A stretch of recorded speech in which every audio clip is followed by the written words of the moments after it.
ব্যাপার কি বলো তো? সবার মন মেজাজ ভালো করে নিজেই কেমন মুখ গোমড়া করে বসে আছো?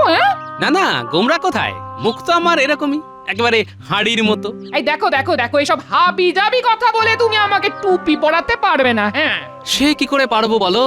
যে আগে থেকেই টুপি পরে আছে তাকে কি আর নতুন করে টুপি পরানো যায় গিন্নি?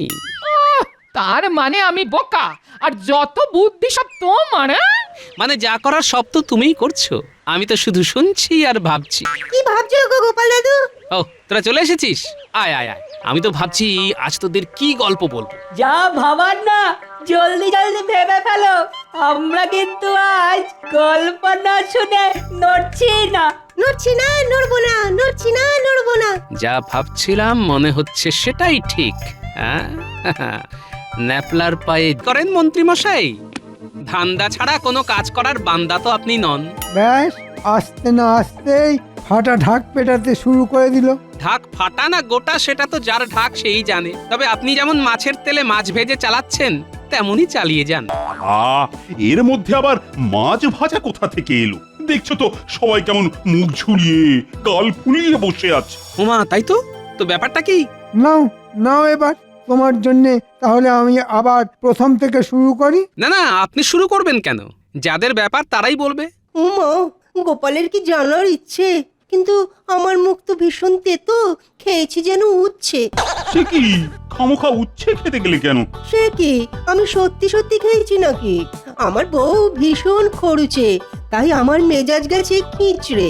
বুঝলাম। তা সেনাপতির কি ব্যাপার? আপনার কি অস্ত্রে পড়েছে, মরছে? না না, আমাকে ঘাঁটিও না গোপাল।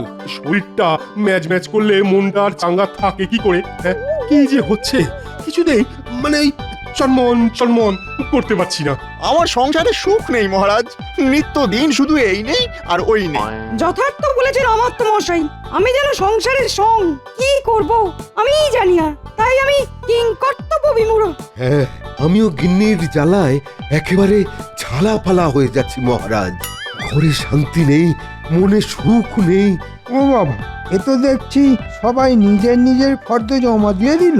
না না, পারলে গোপালই পারে এদের সবার মন মেজাজ ভালো করতে। ভাবো ভাবো গোপাল, কি করে এদের সবার মুখে হাসি ফোটানো যায়। বেশ মহারাজ, তাই হবে। আপনি যখন বলছেন তখন কিছু না কিছু একটা উপায় তো বের করতেই হবে মহারাজ।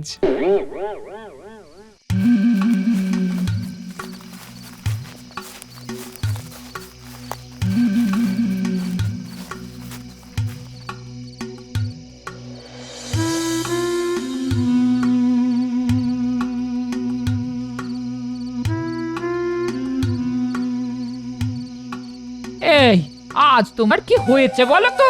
সেই তখন থেকে একবার এ পাশ করছো আরেকবার ও পাশ করছো, এবার এটা ধপাস করে পড়ে যাবে গো।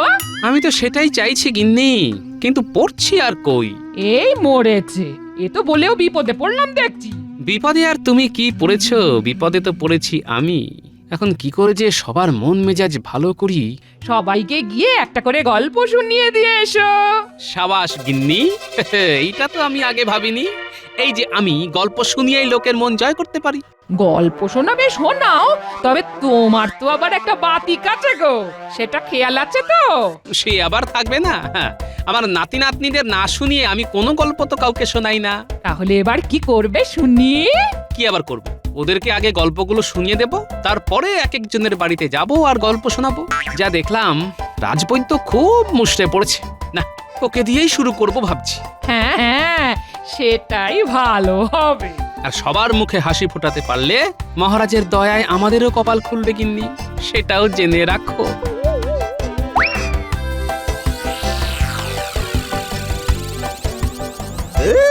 ভেবেছিলাম গোপাল দাদার বাড়িতে সিঁধি কেটে বড় দাও মারবো, কিন্তু এখন তো দেখছি সিঁধ না কেটেই ট্যাঁকে মোহর ঢুকবে।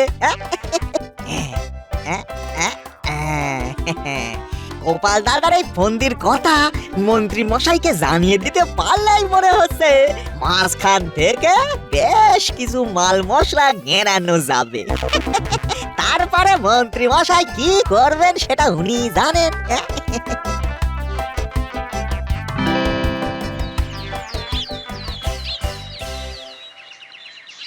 কি ব্যাপার মন্ত্রী মশাই, আজ যেন আপনি একেবারে খুশিতে লুটোপুটি খাচ্ছেন?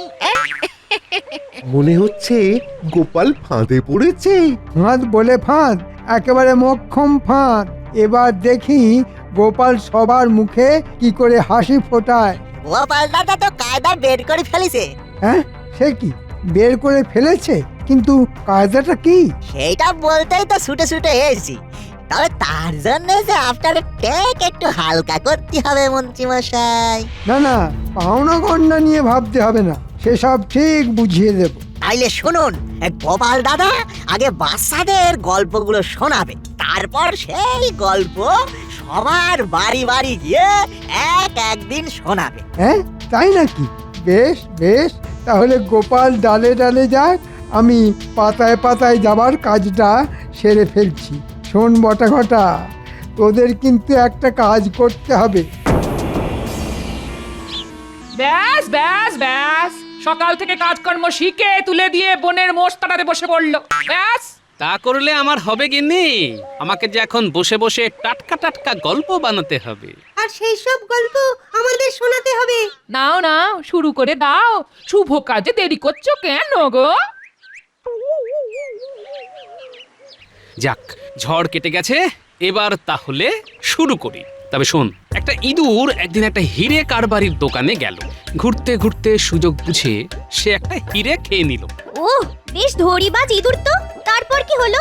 কিন্তু খেলে হবে কি, হীরের মালিক তো সেটা দেখে ফেললো। যেই না ইঁদুর পালালো, হীরের মালিক অমনি ইঁদুরটাকে মারার জন্য একজনকে ডেকে আনলো।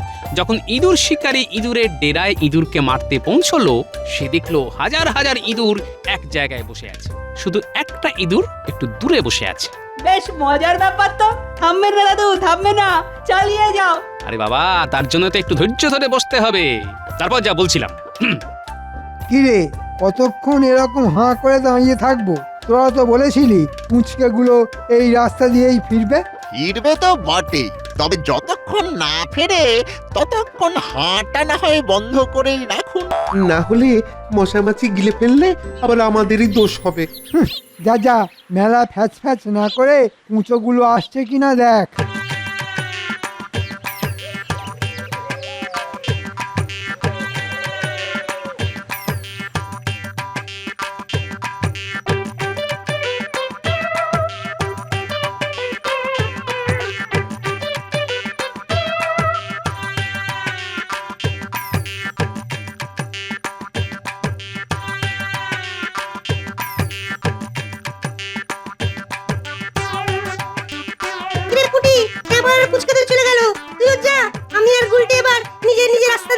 সে তো ধরতেই হবে। তবে যাই বল আর তাই বল, গল্পগুলো কিন্তু দারুণ ছিল। ওই তো আসছে। হ্যাঁ, বড় তিনটেই আছে দেখছি। এই যে খুকি খোকারা, হনহনিয়ে যাচ্ছ কোথায়? কোথায় আবার যাবো? বাড়ি যাচ্ছি। কিন্তু আপনি এখানে কি করছেন? কি আর করব, আমার তো এই কাজ। কে কোথায় কত কষ্টে আছে সেটা দেখা আর দেখে তার বিহিত করা। যেমন তোমরা এখন কষ্টে আছো। আমাদের আবার কি কষ্ট? আমরা তো দিব্যি আছি। এই তো কেবল খাচ্ছি দাচ্ছি আর বগল বাজাচ্ছি। তাই বললে হয়? কষ্ট আছে বই কি। এই যে ন্যাপলা ন্যাপলা খালি পায়ে হাঁটাহাঁটি করছে। আরে বাবা, পাটাই যদি কেটে কুটে যায় তাহলে শরীরটাকে বইবে কে? তাই তো, এটা তো আগে ভাবিনি। আর গুলটে যে খালি গায়ে ঘুরে ঘুরে শরীরটাকে রোদে পোড়ালো, জলে ভেজালো, তাতে বুঝি শরীরের কষ্ট হচ্ছে না? হ্যাঁ হ্যাঁ, তাই তো হচ্ছে বই কি। না না, ব্যাপারটা তো আগে ভাবিনি। আর এই যে ফুটফুটে মেয়েটার চুল বাঁধার ফিতে নেই, সাজা গোজা নেই, সেটাই কি ভালো দেখায় নাকি? আমার তো সাজতে কত ইচ্ছে করে, কিন্তু কি করি, কোনো উপায় নেই যে। আহা, আছে আছে, মন্ত্রী মশাইয়ের মন তোমাদের জন্য কেঁদেছে। তাই মন্ত্রী মশাই ন্যাপলার জন্য জুতো, বুটলের জন্য জামা আর পুঁটির জন্য রঙিন ফিতে, সাজের জিনিস এসব এনেছেন। ওমা, তাই নাকি? একটা জুতোর আমার খুব শখ ছিল। জামা পরলে না আমাকে দারুণ দেখতে লাগবে। দাঁড়া দাঁড়া, এখনো তো আমি সাজিইনি, তারপর না হয় আমাকে দেখবি। আচ্ছা বেশ বেশ, আমি যেমন তোমাদের শখ পূর্ণ করেছি, তেমনি তোমরাও আমার একটা শখ পূর্ণ করে দাও এবার। কি শখ মন্ত্রী মশাই? আমাদের মন্ত্রী মশাইয়ের খুব শখ গোপাল দাদার কাছে গল্প শুনবে কিন্তু সে তো আমাদের কিছুই বলে না। তাই তোমরা যে গল্পগুলো শুনেছ সেগুলো মন্ত্রী মশাইকে শুনিয়ে দাও তো। আর মন্ত্রী মশাইয়ের কাছ থেকে মনের মতন উপহার পাও। আরে বাস, ব্যাপারটা তো বেশ মজাদার। গল্প বললেই উপহার? হ্যাঁ, আমরা রাজি। আমার তো সব গল্প মনে আছে, আমি এক্ষুনি বলে দিতে পারি। তাহলে একে একে শুরু করে দাও দেখি খুকি খোকারা। তবে একটা কথা, এ খবর যেন তোমাদের দাদুর কানে না পৌঁছায়। তাহলে ওদিকে দাদু যাবে বিগড়ে। হ্যাঁ, আর এদিকে উপহার যাবে ফসকে।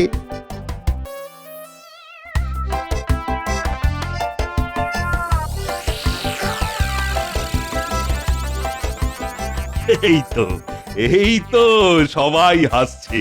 ও দেখেও মনটা ভরে যায়। না না না, মনে হচ্ছে গোপালের কোনো টোটকা কাজে লেগেছে। না না, ঠিক টোটকা নয় মহারাজ, তবে আমি যা পারি তাই দিয়েই চেষ্টা করেছি সবাইকে হাসি খুশি রাখার। এটা ঠিক কথা, মানে গোপাল বেশ জমাটে গল্প বলে বটে, মানে গল্প শুনে এই মনটা কেমন চাঙ্গা হয়ে উঠলো।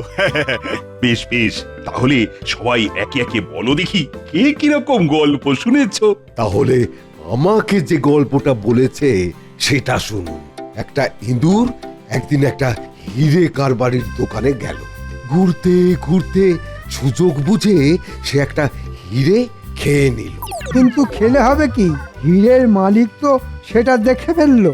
যেই না ইঁদুর পালালো, হীরের মালিক অমনি ইঁদুরটাকে মারার জন্য একজনকে ডেকে আনলো। বেশ, তারপর? হ্যাঁ, মানে তারপর যখন ইঁদুর শিকারী ওই ইঁদুরের ডেরায় ইঁদুরটাকে মারতে পৌঁছালো, সে দেখলো হাজার হাজার ইঁদুর এক জায়গায় বসে আছে, শুধু একটা ইঁদুর একটু দূরে বসে আছে। বাকিটা আমি বলি। হাজার হাজার ইঁদুরের মধ্যে তাকেই শিকারি মারলো। কারণ জানতে চাইলে বলল, যখন কোনো নির্বোধ হঠাৎ বড়লোক হয়ে যায় তখন সে সবাইকে উপেক্ষা করে। হ্যাঁ হ্যাঁ হ্যাঁ, যেমন ওই ইঁদুরটা করছিল, একা আলাদা বসেছিল। তাজ্জব ব্যাপার মন্ত্রী, তুমি কি করে জানলে এই গল্প? সে রহস্য না হয় পরেই সমাধান করবেন মহারাজ। এখন বাকিরা কি শোনায় সেটা শুনে নিন। আমি বলি তাহলে, গোপাল কোন গল্পটা আমাকে বলেছে। এক গ্রামে এক চাষা ছিল, তার একদিন খুব শরীর খারাপ হলো। কিন্তু শরীর খারাপ হলে চলবে কেন, ওদিকে তার বলদটাকেও তো খাওয়াতে পড়াতে হবে। তাই চাষি কি আর করে, বলদটাকে খাওয়ানোর জন্যে তার বউকেই কোনো মতে রাজি করানোর চেষ্টা করলো। কিন্তু বউ ছিল বেশ তেঁতো, সেই বা চাষির কথা শুনবে কেন? ওমা, এই গল্প আপনি জানেন মন্ত্রী মশাই? তবে যে গোপাল বলল যে একেবারে টাটকা গল্প শোনাচ্ছে। বাকিটা তুমি বলবে নাকি আমি শেষ করে দেব? না মানে, তারপরে তো দুজনের মধ্যে তুমুল ঝগড়া। শেষকালে একটা সমঝোতা হলো যে যে আগে কথা বলবে গরুকে সেই খাওয়াবে। এরপরেই বউ গোসা করে বাপের বাড়ি চলে গেল। আর সেদিন রাতেই চাষির বাড়ি এলো এক চোর। হ্যাঁ ঠিক তাই, চোর সব চুরি করে চলে গেল, তবু শর্ত হারানোর ভয়ে চাষি সব দেখেও কিছু বললো না। পরের দিন বউ বাড়ি ফিরে যখন দেখলো সব কিছু খালি, তখন চিৎকার জুড়ে দিল। আর তখনই চাষি আনন্দে লাফিয়ে উঠে বলল, বাজি জিতে গেছি, এবার গরুকে খাওয়াবে তুমি। হ্যাঁ একদম ঠিক, একদম ঠিক, এই গল্পটা তো এরকমই ছিল। উমা, কি আশ্চর্য! মন্ত্রী মশাই তো সব জানেন, এত গল্প কোথায় রাখেন? ব্যাপারটা কেমন হচ্ছে? মন্ত্রী মশাই দেখছি সব গল্পই শুনিয়ে দিচ্ছেন। এবার তাহলে আমাকে যে গল্পটা বলেছে সেটা বলি। মহারাজ, আপনি বলুন, আমি কি শুরু করতে পারি? হ্যাঁ, তুমি বা বাকি থাকো কেন, বলো বলো বলো। একদিন এক লোক তার বন্ধুর সঙ্গে এক ভোজনালয়ে দিচ্ছিল আড্ডা। তবে আড্ডা কি আর জমে খানা পিনা ছাড়া? তাই হুকুম মতে এলো মুর্গ মুসাল্লাম, কিরাজ কবি, তাই তো? ওমা, এটাও জানেন আপনি? বন্ধুটা কিন্তু ছিল বদের ধাড়ি। বুদ্ধি করে মনে মনে সে মাংস খেয়ে হাড়গুলো রেখে দিল ওই লোকটার সামনে। তারপরে যখন বাবুর্চি এলো, বন্ধু বলল, দেখো কেমন পেটুক, মাংসগুলো খেয়ে হাড়গুলো রেখেছে ফেলে।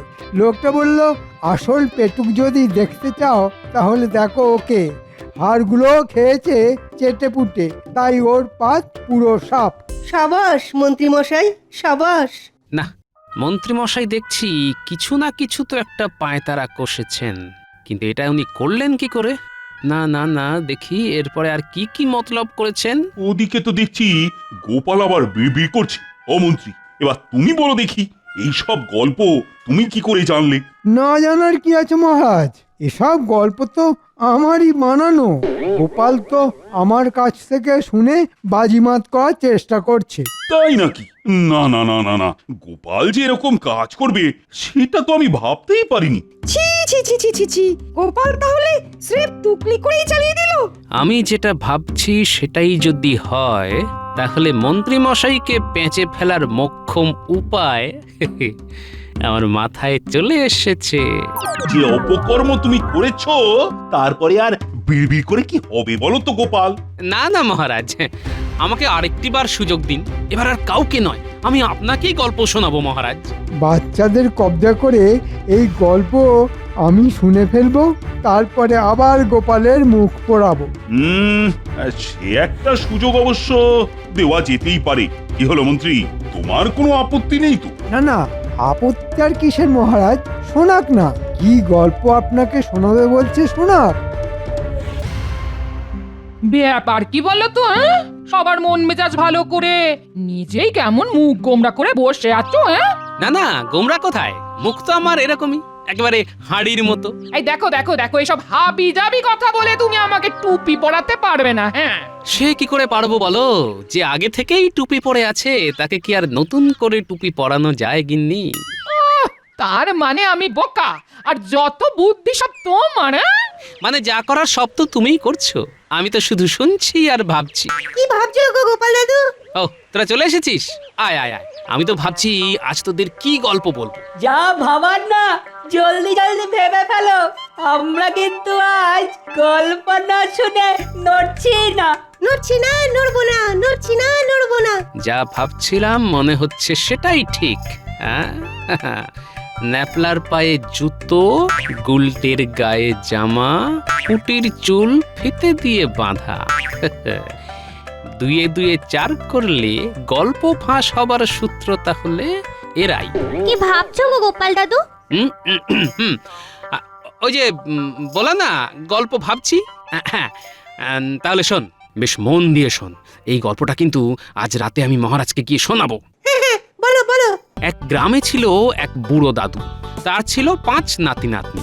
তা বুড়ো তো তাদের নিয়ে মহা আনন্দে দিন কাটাতো, তাদের নিয়ে চড়ুই ভাতি করতো, এদিক সেদিক ঘুরতে যেত। হাসি খেলার মধ্যেও সে কিন্তু তার নাতি নাতনিদের 3টে শিক্ষা দিয়েছিল। সব সময় সৎ পথে থাকবে, সৎ কাজ করবে, সৎ চিন্তা করবে। তা একদিন হলো কি,